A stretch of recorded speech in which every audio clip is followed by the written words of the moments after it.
I think it's now indisputable that earthquake risk is an important and probably growing global peril. Over the last decade, nearly 1 million people have been killed in earthquakes worldwide, and earthquake losses, financial losses, are also huge. In the last year, 2011, the worst of all years for earthquake risk, and the total earthquake losses last year were over $350 billion.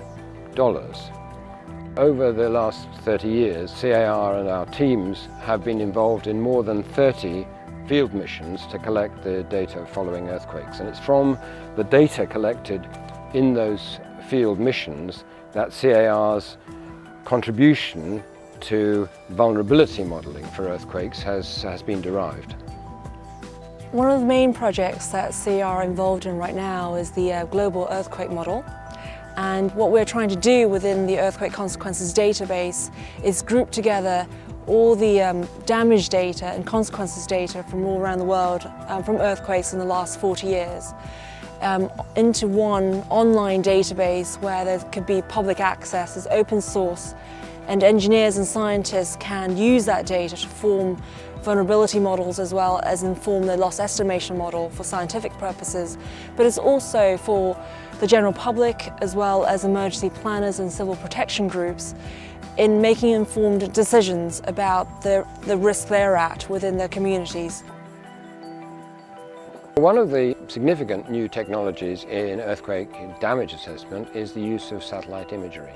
There is the possibility to get extremely high-resolution images within a few hours, possibly, certainly within a day of the earthquake occurring. And it's possible from that imagery to get a very good assessment of the level of damage. The major clients that we've had, or types of clients, is insurance companies. It's of considerable importance to them to be able to assess what the likely losses are and what the damage potential is in any particular structure or class of structures. We can provide that level of expertise, which is enabling them to get a much better fix on the estimated losses and hence to provide proper pricing for their insurance contracts. I think CAR have been instrumental in providing a bridge between hazard and real-world applications. More than 75%, in fact, of people killed in an earthquake die because of collapsed buildings. So we're looking at the built environment in terms of vulnerability and providing that data through to looking at human casualties and other consequences of earthquakes. One example of this is the US Geological Survey. CAR have been working with them in the last 4 years, developing a program called PAGER, which stands for Prompt Assessment for Global Earthquake Response. And this is a program that disseminates information to the Federal Emergency Management Agency in the US, as well as UN agencies and humanitarian agencies.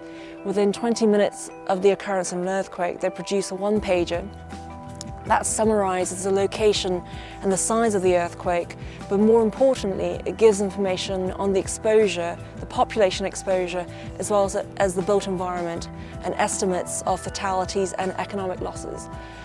This information is vital, and the timing of the information is also important because this is issued so quickly. Emergency planners and responders can mobilize supplies as well as monetary aid very quickly after an earthquake. And in providing that information, CAR are helping prepare to mitigate and therefore saving lives.